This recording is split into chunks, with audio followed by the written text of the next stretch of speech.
한다면 찬양대를 섬긴다면 좀 편할 것 같다라고 생각한 적이 있었습니다. 그런데 우리 교회의 찬양대는 그렇게 편하게 섬기는 건 아닌 것 같고, 다른 사람들도 다 가고 이제 집에서 쉬고 있을 때에 우리 찬양대는 그때까지도 나오셔서 김밥 먹어가면서 그렇게 연습하시는데 참으로 감사합니다. 하나님께서 이 수고를 다 알고 계신 줄로 믿으시기를 바랍니다. 우리는 지난 여름 동안에 성령님에 대한 메시지를 집중적으로 살펴보았습니다. 영적 세계의 날마다 새로운 진보가 있기를 예수님의 이름으로 축원합니다. 라마나요스를 경험하며 마가 요한의 다락방을 넘어서 고넬료의 가정과 같은 영적 경험이 풍성해질 수 있는 삶이 있기를 바랍니다. 이제 무엇이든 하기에 너무나도 좋은 계절인 것 같습니다. 세상은 독서의 계절이라고도 하죠. 성도들에게는 감사의 계절이 되시기를 바랍니다. 지난 1년을 잘 마무리하고 정리할 수 있는 하반기가 되시기를 바랍니다. 우리는 지난 6월까지 사도행전으로 매주일 오전에 설교 살펴보았습니다. 2달 정도 쉬었다가 이제 다시 사도행전을 강행하게 되었는데 오늘은 사도행전 22번째 강의 시간입니다. 가을에도 사도행전을 통하여서 우리에게 부어주신 하나님의 놀라운 은혜를 사모하시는 시간들이 되시기를 바랍니다. 오늘 본문에서 사울이 예수님을 만나는 장면입니다. 엄밀하게 말하면 사울이 예수님을 만나는 것이 아니라 예수님께서 사울을 만나는 장면입니다. 우리가 지금 또 오해하고 있는 장면이 있는데, 그것은 야복강 나루에서 야곱이 밤새도록 하나님과 씨름하는 장면이 있습니다. 그 본문을 우리가 생각할 때 야곱이 하나님과 씨름하였다라고 생각하는데, 본문을 자세히 보면 야곱이 하나님과 씨름한 것이 아니고 하나님이 야곱과 씨름하는 장면입니다. 하나님께서 야곱과 씨름하는. 오늘 본문에 나오는 사울도 마찬가지입니다. 사울이 예수님을 만나는 것이 아니고 예수님이 사울을 만나러 오시는 것입니다. 이것이 성경의 원리입니다. 아담과 하와가 범죄하여서 동산에 나무 뒤에 그늘에 숨었을 때에 그들에게 찾아오신 분이 바로 하나님이시다라고 하는 것입니다.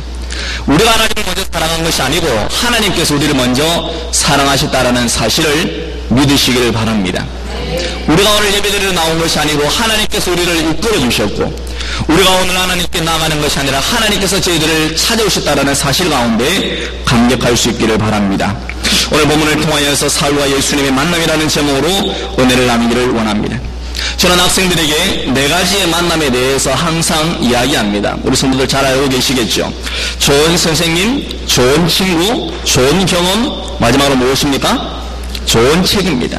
이 4가지는 우리가 인생을 살아가면서 너무나도 좋은 기도 제목이 될 것입니다. 다시 한번 말씀드립니다. 좋은 선생님, 좋은 친구, 좋은 경험, 좋은 책. 자녀가 잘못해서 학교에서 부모님을 부를 때가 있습니다. 그럼 부모님은 학교에 가면 항상 하는 말이 있습니다. 우리 아이는 착한데 친구를 잘못 만났어. 그렇게 학교에 가서 이야기해 보신 분 있습니까? 그래서 우리는 좋은 친구를 만나야 합니다. 좋은 지도자를 만나야 합니다. 좋은 경험을 해야 합니다. 여러분, 어릴 때부터 안 좋은 경험과 마음에 상처가 되는 경험을 한다면 그것은 평생을 살아가면서 그의 심령 가운데 쓴뿌리가 되고 마는 것입니다. 우리 사랑하는 자녀들이 어릴 때부터 좋은 경험을 할 수 있도록 부모님들께서 더 많이 기도하고 주의 말씀으로 양육하고 훈계하시기를 바랍니다. 또한 좋은 책을 만나야 합니다. 좋은 책. 안 좋은 책은 분명히 있습니다. 좋은 책도 있습니다. 그런데 책을 고를 때에도 항상 기도하는 가운데 책을 고르고 책을 선택할 줄을 알아야 합니다. 저는 고등학교 다닐 때에 보충 수업 시간에 사회 선생님께서 책을 한 권 가지고 오셔서 저들과 함께 공부를 했습니다. 근데 그 책은 온통 오류투성이었습니다. 정답도 다 틀리고 오타도 얼마나 많았는지 모릅니다. 그래서 그 책을 가지고는 도저히 공부를 할 수가 없을 것 같았습니다. 그래서 좋은 책이 있어야 됩니다. 사랑하는 자녀들뿐만 아니라 우리 모든 성도님들이 이 4가지의 좋은 만남이 있기를 예수님 이름으로 축원합니다. 사람들은 인생을 원망하며 후회할 때 대부분 이 4가지를 잘못 만나서 그렇게 되었다라고 합니다. 요즘 이제 올림픽이 끝나고 나서 올림픽 이야기가 얼마나 많이 회자가 됩니까? 금메달을 딴 선수들은 좋은 감독을 만나고 좋은 지도자를 만났기 때문이라며 그들은 감독에게 영광을 돌리고 있습니다. 아무쪼록 우리 교회의 모든 자녀들도 이런 네 가지의 만남이 좋은 만남이 될 수 있도록 성도님들이 많이 기도해 주시고 또 서로를 만나볼 때에 함께 격려해 줄 수 있기를 바랍니다. 얼마 전 인터넷에 어떤 사람이 왼쪽 손목이 안 좋아서 수술을 받으려고 입원을 했습니다. 왼쪽 손목을 수술을 해야 될 것 같으면 보통 수술대 위에서 뭘 해야 됩니까? 마취를 해야 되죠. 마취를 하고 이제 수술이 다 마치고 깨어나 보니 황당한 일이 있었습니다. 오른쪽 손목이 수술되어 있는 거예요.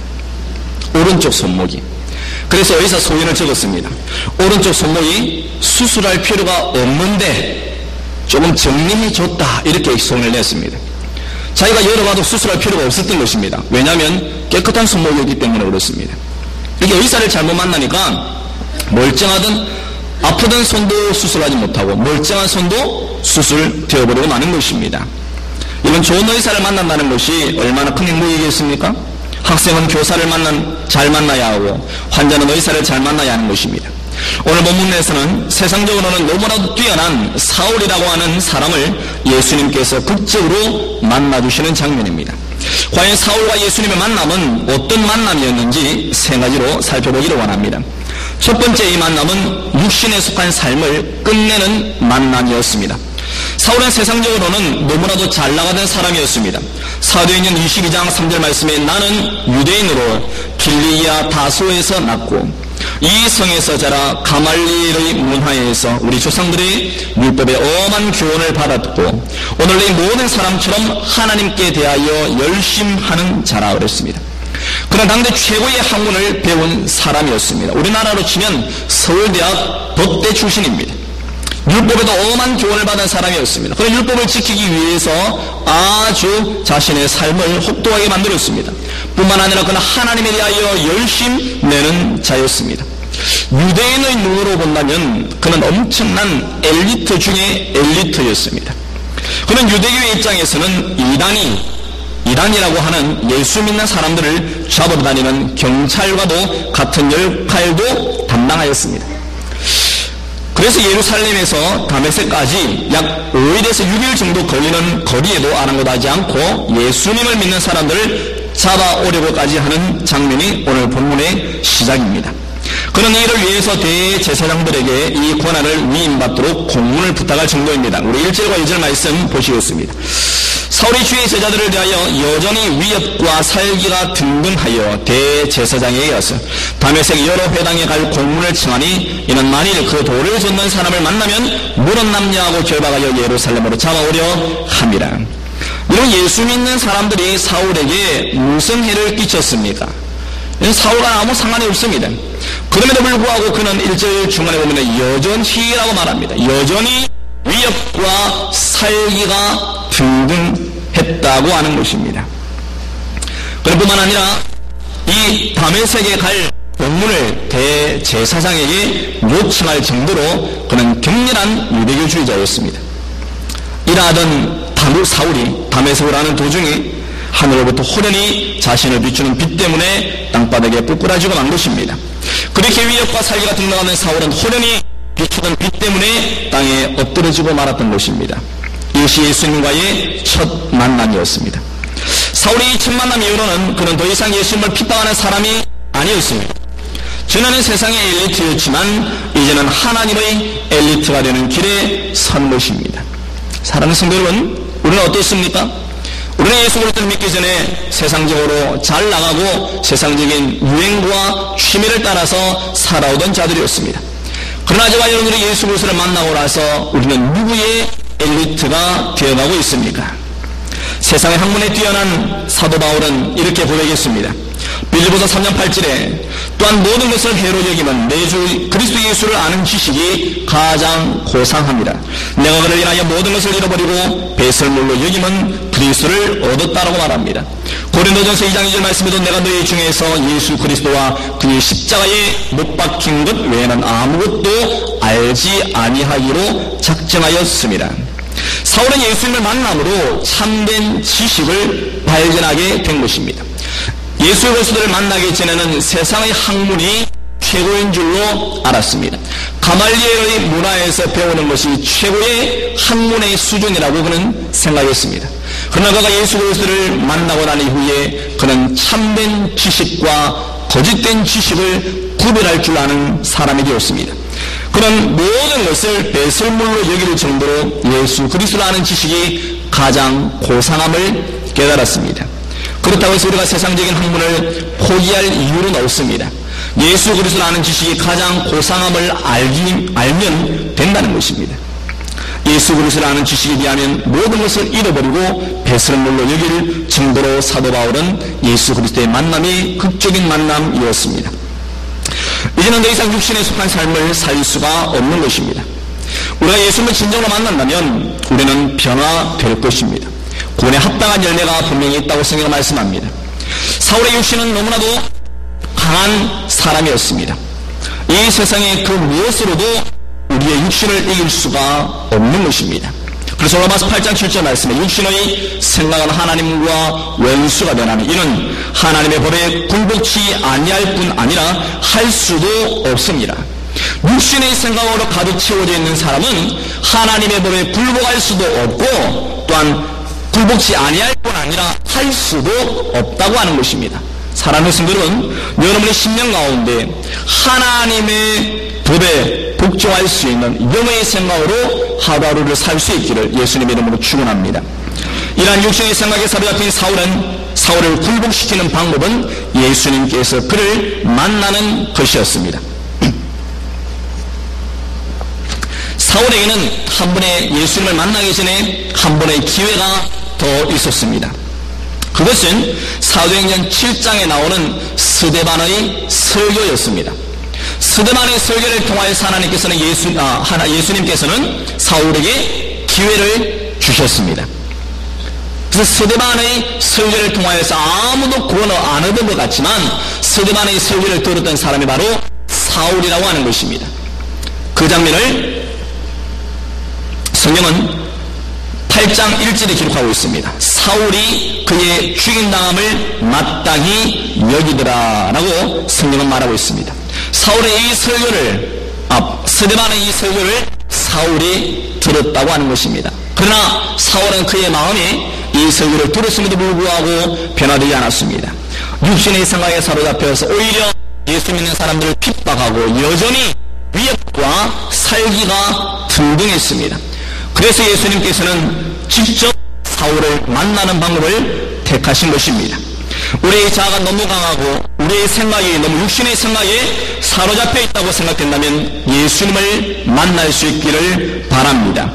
우리는 예수님을 믿을 뿐 아니라 만나야 하는 것입니다. 성경의 수많은 믿음의 사람들이 하나님을 만나고 예수님을 만나고 성령님을 만났습니다. 미지근한 성도가 아니라 확실한 성도가 되시기를 예수님의 이름으로 축원합니다. 우리가 머리로 믿고 신앙생활하면 무엇이 문제인지 아십니까? 변한다는 것입니다. 변하지 않으면 다행인데 너무나도 자주 변한다는 것입니다. 나의 경험을 따라서 지식을 따라서 삶의 형편을 따라서 조삼모사같이 변하기 때문에 문제라고 하는 것입니다.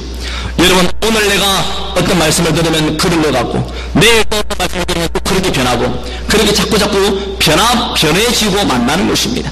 우리는 머리로 신앙생활하는 것이 아니라 우리의 영으로, 육신의 생각이 아니라 영의 생각으로 신앙생활하는 것이 합당한 줄로 믿으시기를 바랍니다.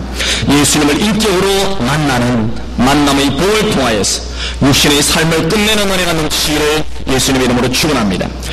두 번째로 사울과 예수님의 만남은 자신을 보고 알게 한 만남이었습니다. 우리는 먼저 생각해 볼 때 사울이라는 이름과 바울이라는 이름의 차이를 잘 알아야 합니다. 여러분, 사울은 구약 성경에도 동일한 이름이 등장하는데 누구입니까? 예, 이스라엘의 초대 왕입니다. 사울입니다. 큰 자라는 뜻입니다. 우리는 혹시 생각하기를 이 사울이 예수님을 만나고 나서 바울이 되었다라고 생각을 합니다. 그런데 예수님을 만난 이후에도 사울이라는 이름이 계속해서 등장하는 것을 볼 수가 있습니다. 무슨 차이냐면은 사울은 히브리식 이름입니다. 바울은 헬라식 이름인 것입니다.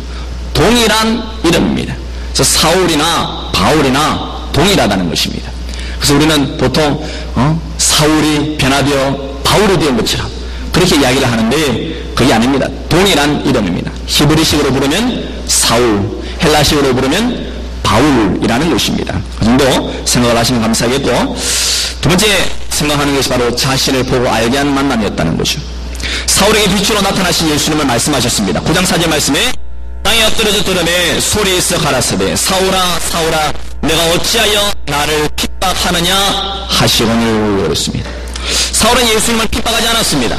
단지 예수님을 믿는 사람들을 핍박했을 뿐입니다. 그러나 그것이 아니었습니다. 예수님을 믿는 자를 핍박하는 것이 예수님을 핍박하는 것이었습니다. 이 원리는 성경에서 많이 말씀하고 있습니다. 요한복음 15장 18절 말씀에 세상이 너희를 미워하면 너희보다 먼저 나를 미워한 줄 알라 그랬습니다. 또한 예수님께서 심판날에 너희가 나에게 옷을 입혀주었다. 너희가 나에게 냉수 한 그릇을 주었다. 그때 주님 앞에 쓴 사람들이 아니 우리가 언제 예수님에게 옷을 주었고 옷을 입혀주었고 우리가 언제 예수님에게 냉수 한 그릇을 주었단 말입니까? 그런데 예수님께서는 지극히 작은 소자에게 한 것이 곧 나에게 한 것이다. 그렇게 말씀하셨습니다. 사랑하는 성도 여러분, 우리는 예수 그리스도를 핍박하지 않는다 할지라도 예수 믿는 사람들을 핍박하고 교회를 핍박하는 것이 바로 예수님을 핍박하는 것인 줄 알아야 되고, 또한 예수님의 이름으로 지극히 작은 소자에게 행하는 것이 곧 예수님에게 한다는 사실을 믿으시기를 바랍니다. 지금도 수많은 세상 사람들이 교회를 비난하고 성도를 조롱하고 있습니다. 그러나 그것을 교회와 성도들에게 그치는 것이 아니라 우리 예수님을 비난하고 조롱하고 있다는 사실입니다. 그러나 성도 여러분, 세상이 조롱해야만 그것이 조롱입니까? 나 자신도 예수님을 자랑하지 못하고 나타내지 못한다면 우리도 동일한 자라는 사실입니다. 사울은 스데반에 순교할 때에 가편 투표를 한 자입니다. 그래서 사도행전 7장 58절 말씀에 성 밖에 내치고 돌로 칠세 증인들의 옷을 벗어 사울이라는 청년의 발 앞에 두니라 그랬습니다. 사도행전 26장 10절 말씀에도 예루살렘에서 이런 일을 행하여 대제사장들에게서 권세를 얻어가지고 많은 성도를 옥에 가두며 또 죽일 때에 내가 가편 투표를 하였다라고 사도 바울은 자신의 지난날의 삶을 고백하고 있습니다. 사울이 스데반을 직접적으로 죽이지는 않았지만 그것이 이미 살인한 것과 마찬가지였습니다. 여러분의 삶을 통하여서 예수님을 나타내지 않는다면, 내 삶을 통하여서 예수를 증거하지 못한다면 우리도 마찬가지인 삶을 살 수밖에 없습니다. 예수님의 말씀을 통하여서 사울은 어떤 자라는 것을 깨닫게 됩니까? 그는 예수님을 핍박하던 자라는 것을 깨닫게 되었습니다. 그뿐만 아니라 그는 예수님을 만난 이후로 자신이 죄인이라는 것을 알았고 그의 신앙의 말년에는 자신이 죄인 중에 괴수라는 것을 고백하였습니다. 그래서 디모데전서 1장 15절 말씀에 믿보다 모든 사람이 받을 만한 이 말이요 그리스도 예수께서 죄를 구원하시려고 세상에 임하셨도다 하였도다. 죄인 중에 내가 괴수니라. 여러분, 예수 그리스도를 만나는 자는 날마다 겸손하게 되어 있습니다. 날마다 겸손하고, 하나님께서는 겸손한 자에게 은혜를 더하시는 것입니다. 내가 죄인을, 사도 바울은 그의 말년에 내가 괴수다, 죄인 중에 괴수다라고 말하는 것입니다. 예수님을 만나면 우리들은 누구나가 예외 없이 깨닫는 것이 바로 이것입니다. 이사야가 그랬습니다. 베드로도 그랬습니다. 사도 바울도 그랬습니다. 누구나가 예수님을 만나면 나는 죄인입니다라는 고백이 우리에게서 나오지 않을 수가 없다는 사실입니다. 아직도 자신이 죄인이라는 것이 깨달아지지 않는다면 예수님을 만나시기를 바랍니다. 혹시 이 중에 그런 분이 한 분이라도 계시다면 이 설교를 통해서 예수님을 진심으로 만날 수 있기를 주님의 이름으로 축원합니다. 예수 그리스도는 여러분들을 너무나도 사랑하십니다. 내가 주님을 사랑하는 것보다도 주님께서 우리를 너무나도 사랑하십니다. 예수님은 우리를 위하여서 십자가에 못 박혀 죽으셨습니다. 예수님은 십자가에서 걸리신 그 보혈로 우리의 모든 죄악을 용서해 주셨습니다. 그래서 우리가 구원 얻는 것은 우리의 노력이 아닙니다. 우리의 열심이 아닙니다. 오직 예수 그리스도의 십자가를 믿는 것이며 십자가를 붙드는 것 외에는 방법이 없는 것입니다. 그러므로 저와 여러분들이 나를 위하여 죽으신 예수님, 나를 위하여 피 흘리신 그 십자가를 붙들고 바다를 살아갈 수 있고 승리하기를 예수님의 이름으로 축원합니다. 마지막으로 우리가 살펴볼 예수님과의 만남은 바로 자신의 사명을 깨닫게 하는 만남이었다는 것입니다. 인생을 가장 아름답게 사는 방법이 있습니다. 무엇일까요? 그것은 말년에 연금보험을 들어서 크루즈 여행을 하는 것일까요? 제가 생각해 볼 때에 보험 만기가 80세가 보통입니다. 80세까지 사는 것도 은혜지만 80세에 보험금을 받아가지고 크루즈 여행하다가 배에서 죽을 것 같아요. 안 그렇습니까, 여러분? 어떤 사람이 저 유럽에 자녀들이 이 노 부모님을 유럽에다가 이제 관광을 시켜드린다고 티켓을 끊어서 보내드렸습니다. 이게 웬일입니까? 비행기 타고 가다가 돌아가신 거예요. 비행기 너무 좋아가지고 앉아 있는데 혈액순환이 안 되니까 그냥 거기에서 돌아가 버린 겁니다. 응? 여러분, 가장 아름다운 인생은 여러분의 노년에 크루즈 여행을 하는 것이 아니고 바로 사명을 따라 사는 삶이라는 것을 믿으시기를 바랍니다. 85세의 나이가 된 갈렙이 있습니다. 여러분, 85세가 되면은 신체적인 변화가 어떻겠습니까? 신체적인 변화.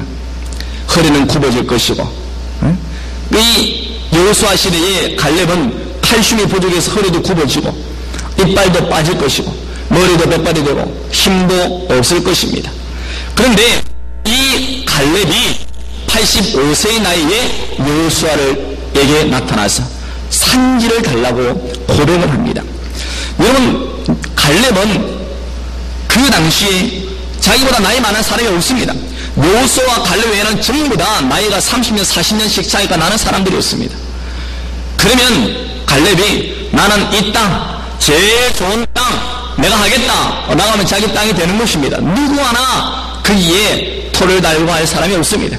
그럼에도 불구하고 갈렙은 뭐라고 합니까? 우리가 많이 하는 찬양 아닙니까? 이 산지를 내게 주소서. 아낙 자손이 있는 땅을 달라고 합니다. 여러분, 산지를 얻으면 그 땅에서 어떻게 살아야 됩니까? 나무를 베내고 뿌리까지 뽑아서 기경을 해야 될 것 아닙니까? 그럼에도 불구하고 갈렙이 그 땅을 달라고 하는 거예요. 뭐 많이 들었습니까? 왜 그럽니까?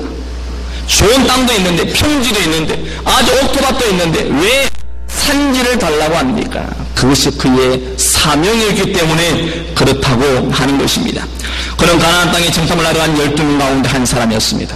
정탐 후에 여호수아와 갈렙은 하나님께서 원하시는 복을 함으로 가나안 땅에 들어갈 수 있는 은혜를 얻었습니다. 모세도 못 들어가본 땅 그들은 들어갔습니다. 그런데 갈렙이 가나안 땅에 들어가서 여호수아에게 요구하는 것이 바로 여호수아 14장 10절에서 12절까지 말씀입니다. 이제 보소서, 여호와께서 이 말씀을 모세에게 이르신 때로부터 이스라엘이 광야에 행한 이 45년 동안을 여호와께서 말씀하신 대로 나를 생존케 하신다이다.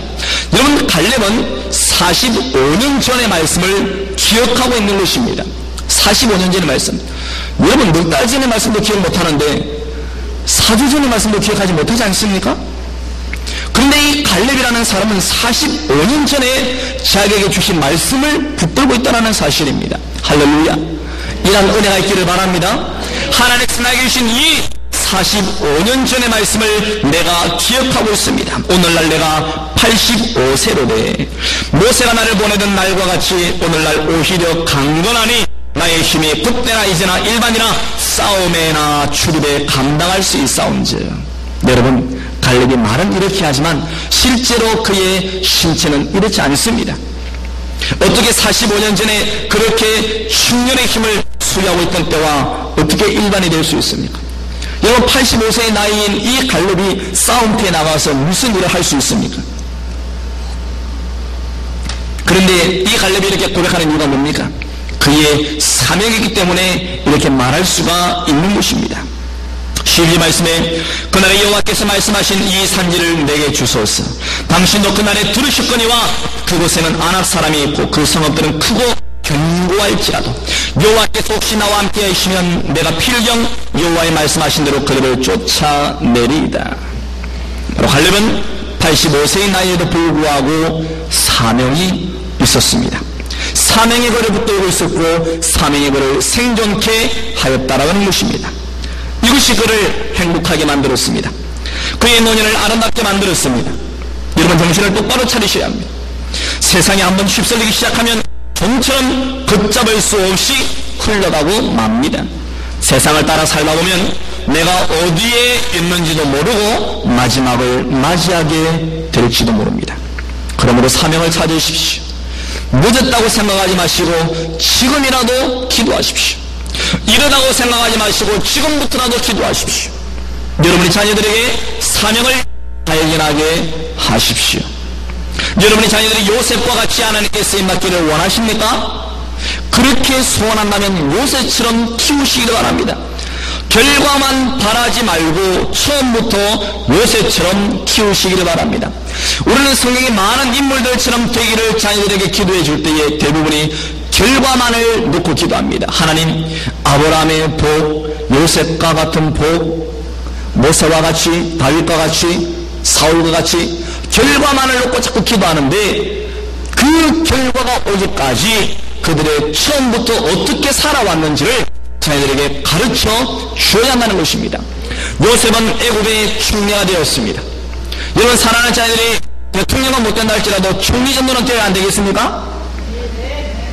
할머니들이 아멘을 하는데 늦둥이를 생각하시는지. 창세기 37장 5절에 요셉이 꿈을 꾸고 자기 형들에게 고함해 그들이 더욱 그를 미워하였더라. 요셉이 애굽의 총리가 될 수 있었던 것은 하나님께서 그의 어린 시절에 꿈을 주셨다라는 사실입니다. 이 꿈을 이야기하니까 그의 형들이 그를 더욱 미워하더라. 창세기 37장 9절은 요셉이 다시 꿈을 꾸고 그 형들에게 고하여 가로되 내가 또 꿈을 꾼즉 해와 달과 열암들이 내게 절하되이다니라.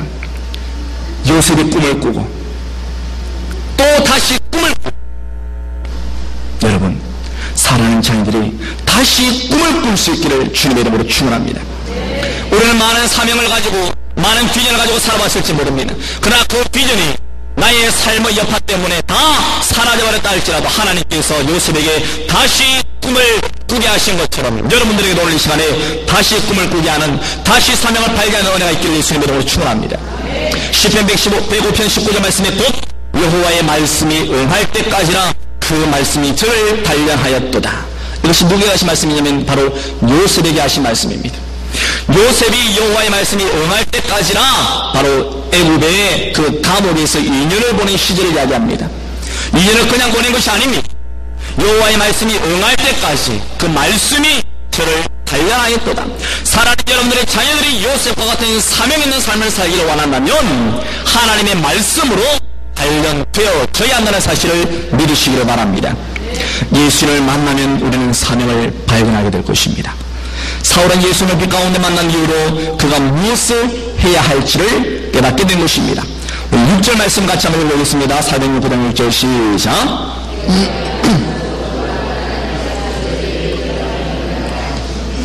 내가 일어나 성으로 들어가라. 행할 것을 내게 이를 자가 있느니라. 예수님을 만난 이후로는 함부로 살 수 없습니다. 내가 행해야 할 삶이 따로 있다는 것입니다. 그래서 사울에게 예수님께서는 행할 것이라고 그렇게 말하고 있는 거예요. 행할 것을 너에게 이를 자가 있다. 앞으로 내가 어떻게 살아야 되며, 어디를 가야 하며, 무엇을 알아야 되며, 어떻게 행해야 할지를 너에게 이를 자가 있다. 사랑하는 성도는 우리에게도 행할 것이 있기를 예수님의 이름으로 축복합니다. 여러분, 그것을 알고 있습니까? 내가 무엇을 행해야 될지를 알고 있습니까? 하나님께서 기뻐하시고 원하시는 뜻이 무엇인지를 알고 하루하루를 살아갈 수 있기를 바랍니다. 우리가 얼마나 많은 세월을 낭비하고 살아가고 있습니까? 하나님께서는 우리에게 세월을 아끼라고 말씀하셨습니다. 그 방법은 오직 성령의 충만을 받는 것입니다. 아브라함도 하나님을 만남으로 사명을 받았습니다. 바로 복의 근원이 되는 사명이었습니다. 모세도 하나님을 통하여서 이스라엘을 출애굽시키라는 사명을 받았습니다. 여호와도 가나안 땅을 정복하라는 사명을 받았고, 베드로도 사람을 낳는 어부가 되라는 사명을 받았고, 사울도 이방인의 그릇이 되라는 사명을 받았습니다. 여러분은 어떤 사명을 받으셨습니까? 말씀을 맺겠습니다. 가장 좋은 만남, 그것은 예수님을 만나는 것입니다. 이보다 더 좋을 수는 없습니다. 이번 하반기에는 예수님을 깊이 만날 수 있는 은혜가 있기를 예수님의 이름으로 축원합니다. 함께 기도하겠습니다. 저는 기도할 때 하나님, 예수님을 만남으로 육신의 삶을 끝내고 나 자신을 알고 사명을 발견하게 하여 주옵소서. 우리 주님의 손을 한번 부르고 같이 기도하겠습니다. 주여, 살아계신 아버지 하나님 감사합니다. 아버지 하나님, 오늘 사울이 예수님을 만나는 장면을 통하여서 은혜를 살펴보았습니다. 아버지 하나님, 참으로 사울이 예수님을 만남으로 말미암아 그의 육신의 삶은 이제 끝났습니다. 아버지, 그가 자신을 알게 되었습니다. 그가 사명을 발견하게 되었습니다. 아버지 하나님, 이 시간에 나온 모든 주의 백성들도 예수님을 깊이 만나게 하여 주옵소서.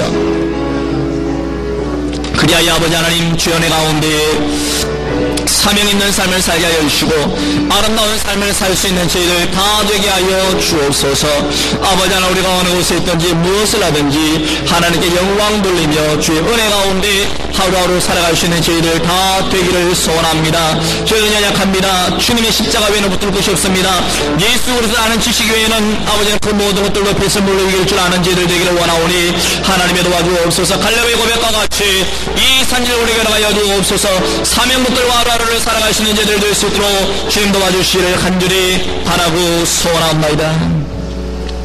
살아계신 아버지 하나님 감사합니다. 오늘도 우리에게 예수 그리스도를 만나면 어떤 인생을 살게 되는지 깨닫게 하시길 감사합니다. 우리 예수님을 만남으로 육신의 삶을 끝내고 나 자신의 죄인된 모습을 알고 사명을 발견할 수 있는 저희들 다 되게 하여 주옵소서. 예수님의 이름으로 기도하옵나이다. 아멘.